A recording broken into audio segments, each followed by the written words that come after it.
বৰ্তমান বাচক বনিয়া অসমীয়া কালজয়ী গীত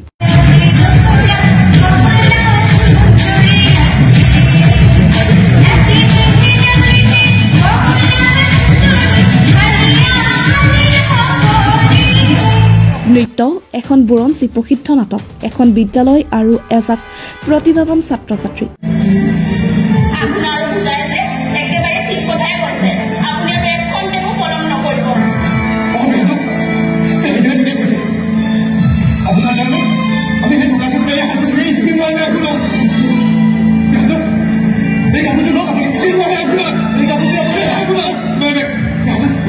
এয়া হৈছে উত্তৰ গুৱাহাটীৰ আগশাৰীৰ শিক্ষা অনুষ্ঠান সেন্ট এন্থনিজ স্কুলৰ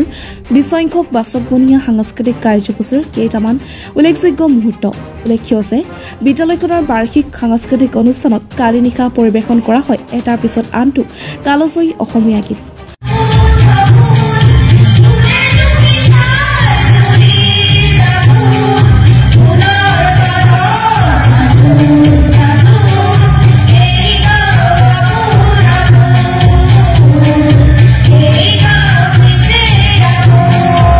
প্ৰতিভাৱান ছাত্ৰ-ছাত্ৰীসকলে পৰিৱেশন কৰা প্ৰতিটো গীতে মন্ত্ৰমুগ্ধ কৰে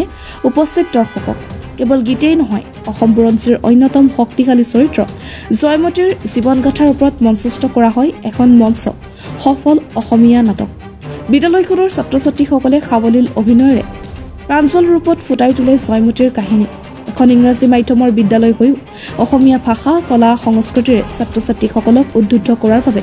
কৰা প্ৰয়াসৰ শলাগ লয় সকলোৱে এন্থনি স্কুলে বিশেষকৈ উত্তৰ গুৱাহাটীৰ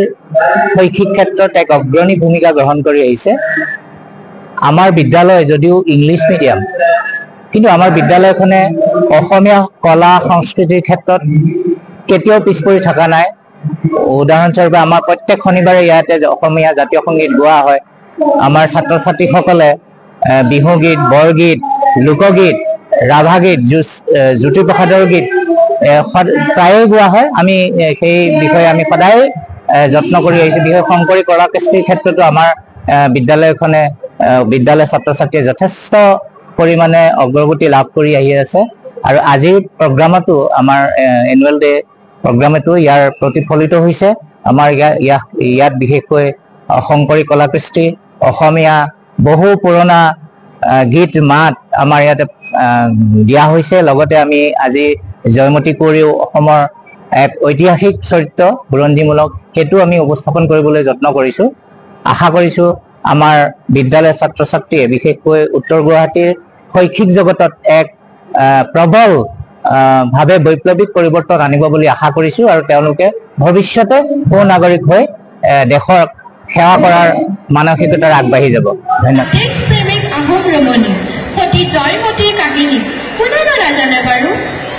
আহকচোন এতিয়া সেই অসমীয়াৰ মৰমৰ যি সতী জয়মতীৰ অমৰ কাহিনীৰ এটি চমু নাট্যৰূপ আমি সকলোৱে উপভোগ কৰোঁ সংঘবোৰ আৰু বৰফুকৰৰ নামত কুলৰ কলংক নহয় উত্তৰ গুৱাহাটীৰ পৰা চন্দ্ৰধৰ বড়ৰ report the North East times